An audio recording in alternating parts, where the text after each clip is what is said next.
Okay, so I'm going to share my screen for everyone. All right, is that coming up? Yes. Okay, so thanks for coming in after the break, everyone. As Eliza said, my name's Kathleen. I've been serving at the Trinity County RCD in Weaverville, California, primarily in the Forest Health Department. And my main projects were all related to what's called the Weaverville Community Forest, doing some planning and inventory. So we will talk about that. All right, so just to get you kind of oriented, like I said, I'm with the Trinity County RCD, but I have almost exclusively worked in and around the community of Weaverville. I know a lot of the other fellows work kind of throughout their county, but I have been a little concentrated. So we are on the ancestral territory of the Nurel-Makwintu Nation, and I had the pleasure of working with them throughout some of my service term. And Weaverville kind of was, became established and all of that as a gold mining town, and in more recent history, kind of a lumber town. We still have a functioning mill. It is the Trinity County seat and largest community. There's about 3,000 people, which is about a quarter of the county, believe it or not. Most of the county is federal land. So we have the Shasta Trinity National Forest and a little bit of Six Rivers and Mendocino National Forests, and some BLM, Bureau of Land Management land as well. And as a whole, the county is very low income. It's one of the poorest counties in California, and that does end up affecting the RCD's work as well.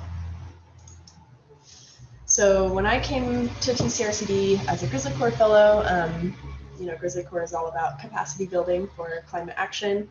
And this was kind of what we came in with that were going to be my goals for the year. So updating the Weaverville Community Forest, which you'll hear me call the WCF strategic plan, conducting a forest health assessment on the BLM lands of the community forest, which also would include identifying future forest health projects, developing a GIS database to kind of house all the WCF data from multiple agencies, and helping to facilitate a COVID-safe summer day camp experience, which we just held in July.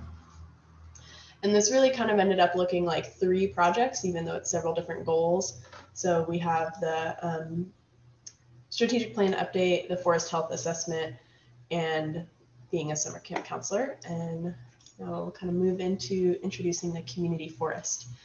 So the community forest is about 15,000 acres, mostly of mixed conifer forest, but also some oak woodland and shrubland, primarily surrounding the community of Weaverville, which you can see kind of in the middle here. The green to the north is all U.S. Forest Service land, that's about 12,000 acres, and the brown to the south is all BLM, or Bureau of Land Management, which is about 3,000 acres in total.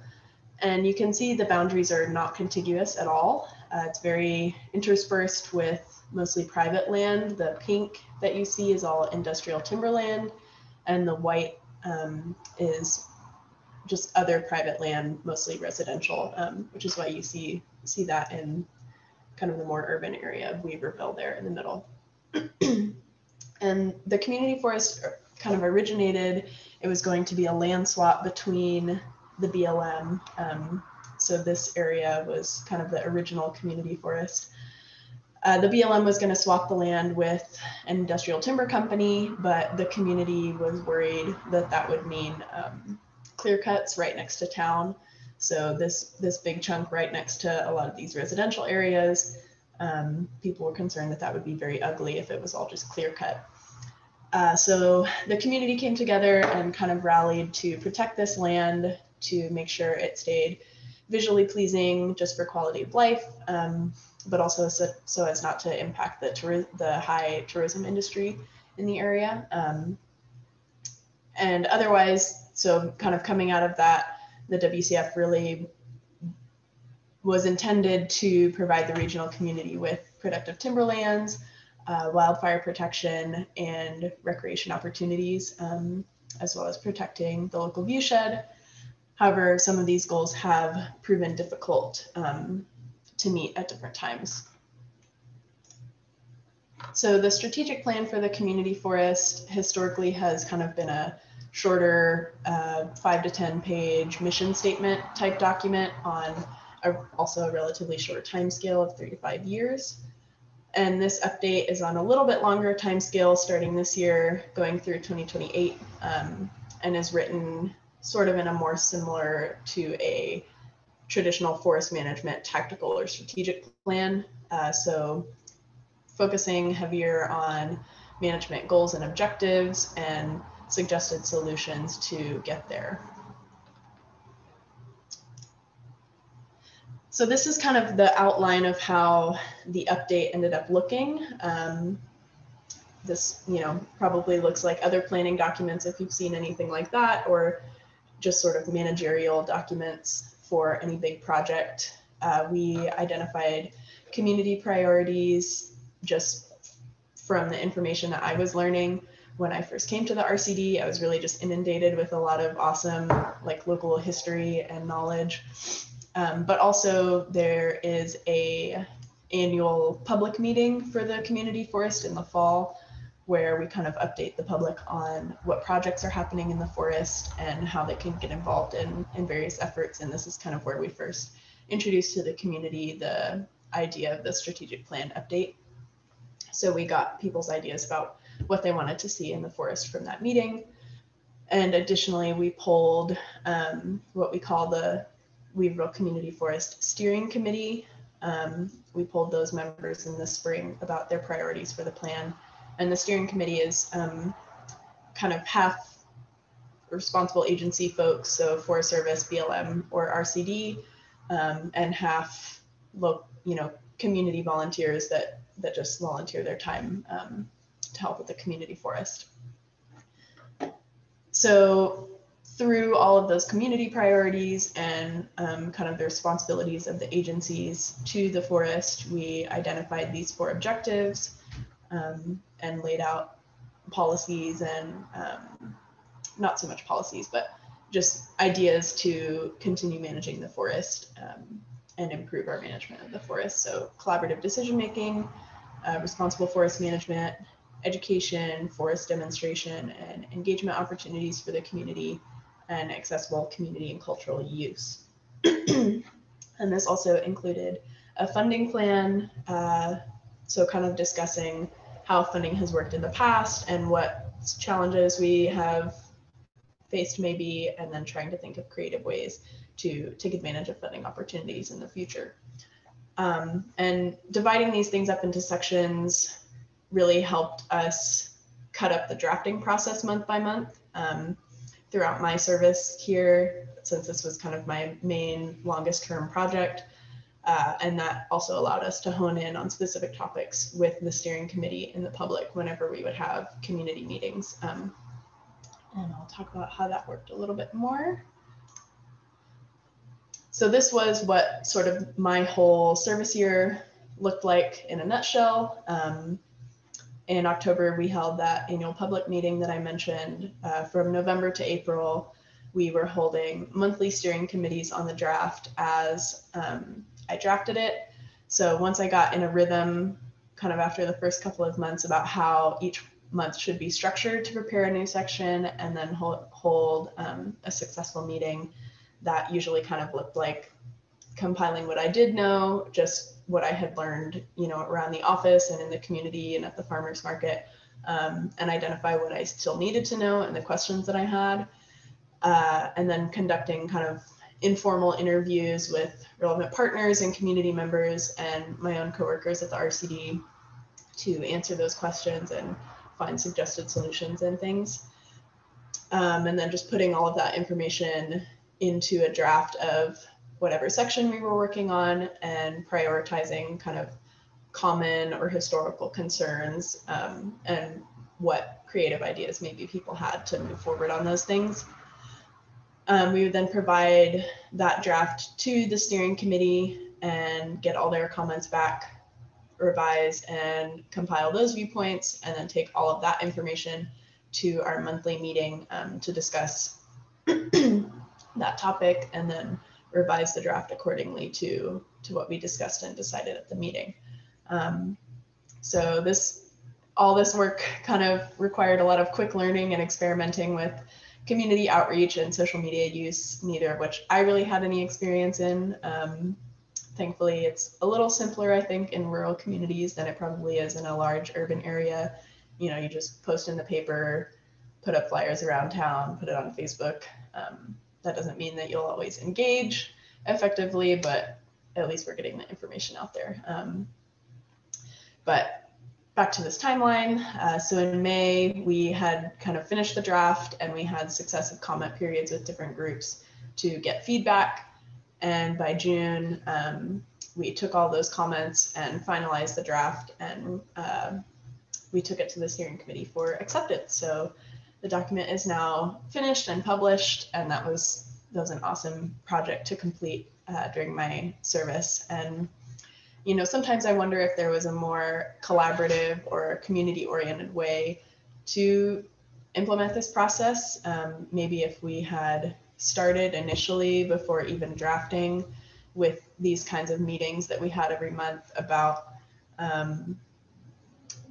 you know, the structure that we wanted to use in the document, and figuring out all of our questions and nitpicky items before we even started, so we could just have that information from the get-go and then draft, has been an idea I've thought of in hindsight.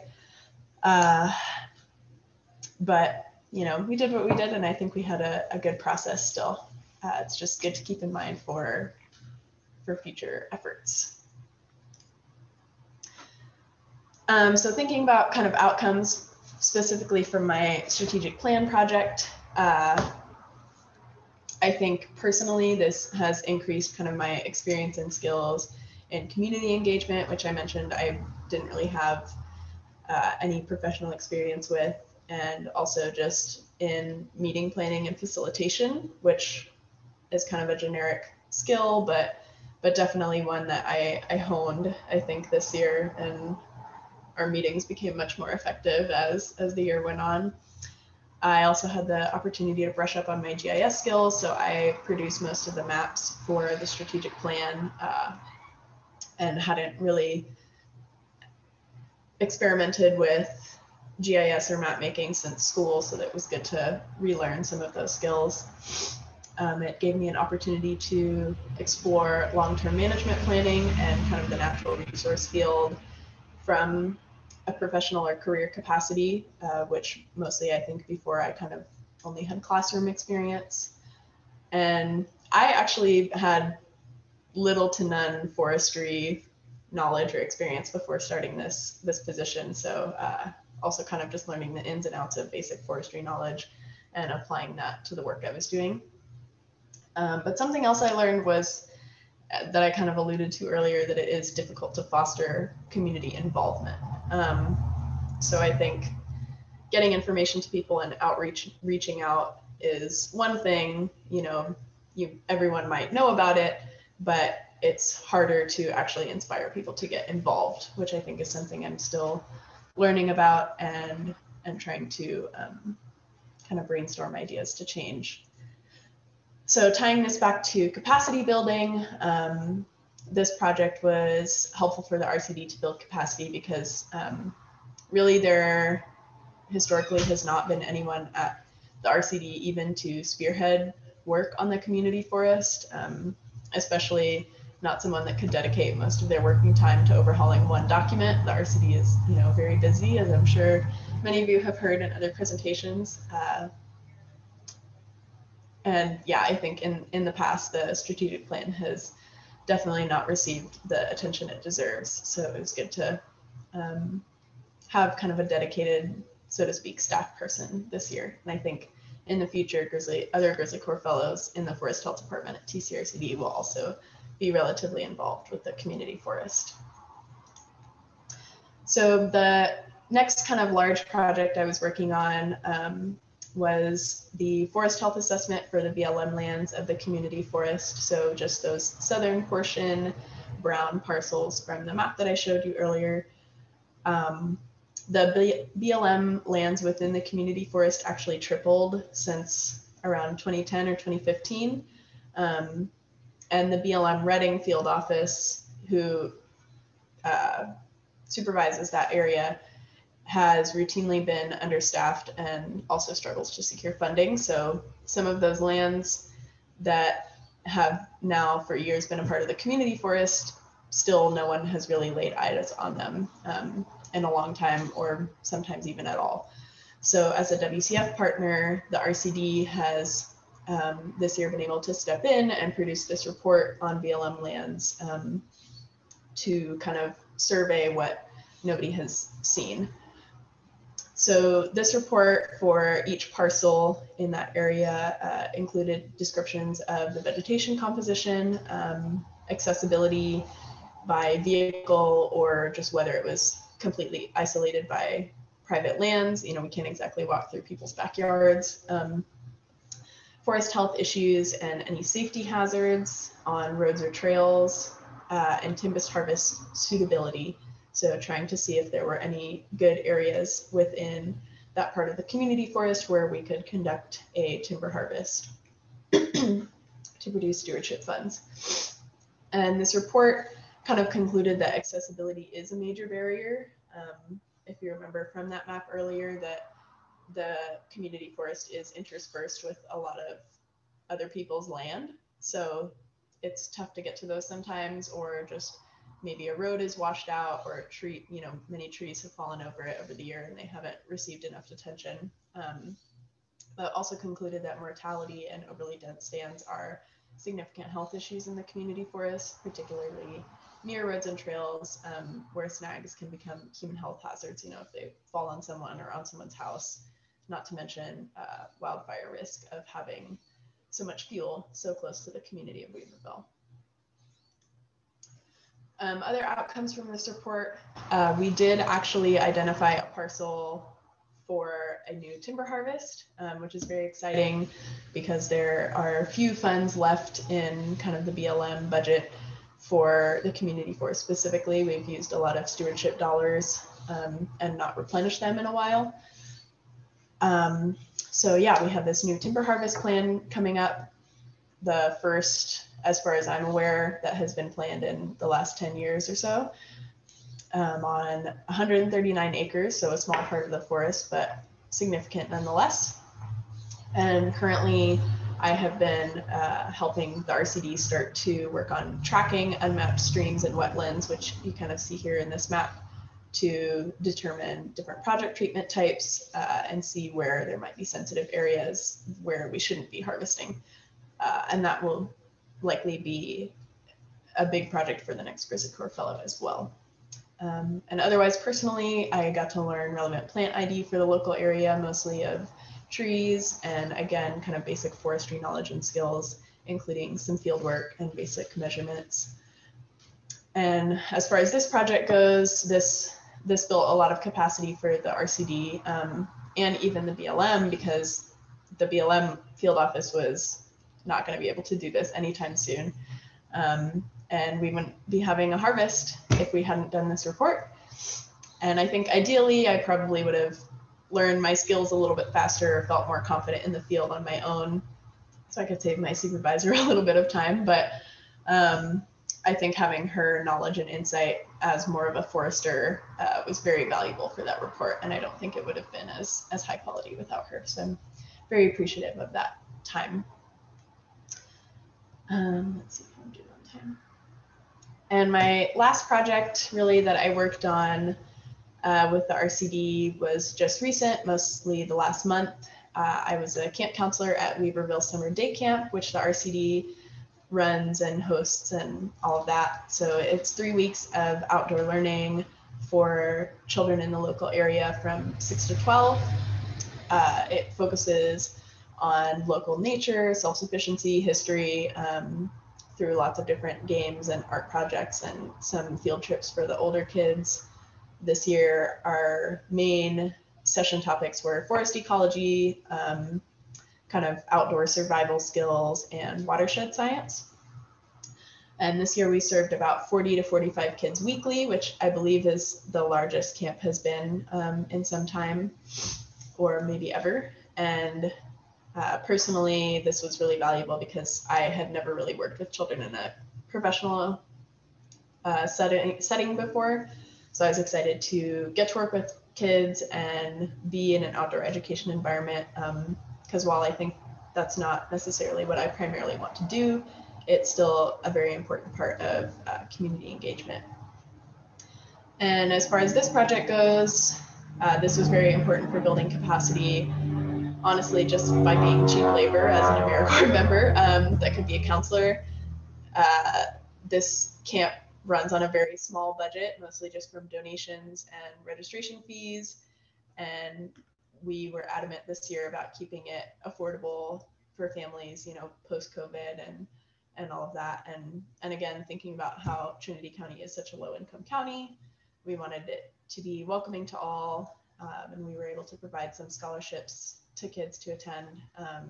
But that also means we don't have a lot of operating budget, so the RCD may not have been able to afford to hire a fifth counselor on regular pay, but it's a little bit more flexible with an AmeriCorps member.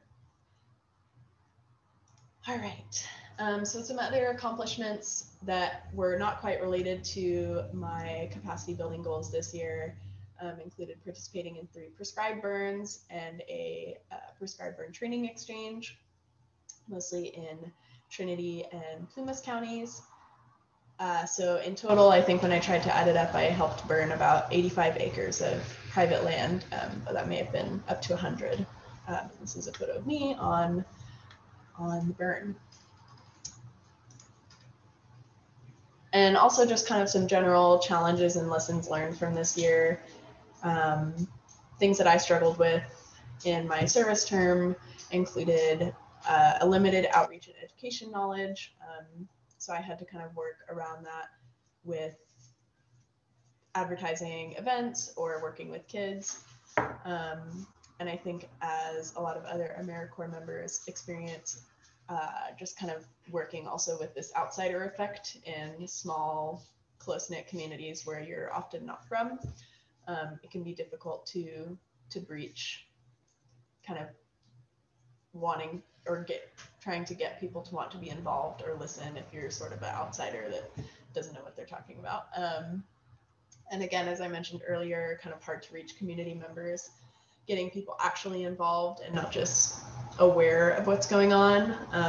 And again, in a rural community, you know, sometimes people don't have internet or subscribe to Facebook. They might not subscribe to the local newspaper. They might not come into town very often and see your flyers if they live an hour away.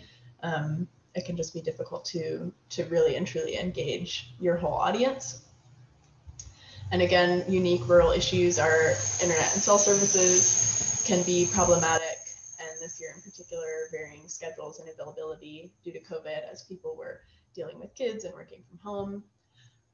And kind of personally, just managing my own workload and efficiency and productivity as I had a lot of independence in this position and also responsibility. I had to work on my own time management and self-sufficiency a lot. And I think, again, with COVID this year, sometimes it could be difficult to feel connected to the larger AmeriCorps program and our GrizzlyCorps cohort, since unfortunately we all had to be on Zoom, since on the upside, we're all like spread out across California. And that's a really cool part of this program. It just means we don't get to see each other's faces very often. But yeah, I think at the end of the day, I completed pretty much all of the capacity building goals for the RCD for this year with GrizzlyCorps, with the one exception of trying to kind of put a GIS database together for multiple agencies. I think that's going to be a larger long-term issue for the agencies to figure out. But yeah, definitely learned a lot. And I think if we have any time, we can move on to questions. But if there are none, ready to pass off. Yeah, definitely time for questions. Yeah, looks like we have a first. So Kelly says, great job, Kathleen. Thank you so much for your service here in Trinity County. If there is time, could you please speak a little bit more about some of your specific challenges in working with the WCF steering committee and engaging with the public at large throughout the strategic planning process. Yeah, definitely. And Eliza, what time is Rose starting, just so I can keep an eye on the clock? So Rose is supposed to start now, but it's okay. We can answer a few questions. Don't worry about it. Yeah. Yeah, so Kelly is the district manager of the RCD. So at the moment, he is my primary supervisor, just so everyone knows. And I think in working with the steering committee, I learned a lot just about communicating via email and the benefit of just giving people a call, again, especially in a rural community. There seems to be somewhat of I don't know if this is just a local culture, or if it's something I haven't experienced before, but not reading emails. So sometimes even if you've sent the info out, it doesn't always get seen. So you really kind of have to pester people sometimes to make sure we all know what's happening and are all on the same page. And I think, yeah, engaging with the public at large, I tried to touch on that a little bit. Like sometimes it can just be difficult to get people actually involved, even if they know that your event is happening or are interested. And we did a lot of, like, I would pass out flyers at the farmers market, a table, and talk about the community forest and whatever event we may have going on soon. We did a lot of putting events on Facebook and trying to outreach people that way. I did help this year a little bit with trying to be more active in our social media in general. Yeah, I think it takes a lot of just trying to be really intentional and direct about reaching out to people. And I definitely still have more to learn about that. I don't know if that quite answers your question entirely, Kelly, but I'm sure we could talk for many minutes about how we improved communication over time with the steering committee. You have one more question, and Kelly says thank you. How did you enjoy your time in Trinity County outside of your service and work for the TCRCD? Thanks, Chris. Chris is also my coworker in the Forest Health Department. Yeah, I think I had a lot of fun kind of exploring local trails and hanging out with coworkers. Lots of like staying warm in the ranch house in the winter and watching movies and things like that. It's a really, Weaverville is a very interesting place, but it's a good place to live. Great. Well, thank you so much, Kathleen.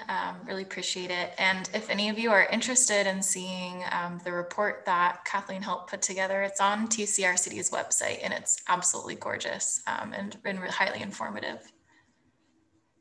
Yeah, thank you so much, Eliza. Perfect. Well, I am excited. Well, I'll stop this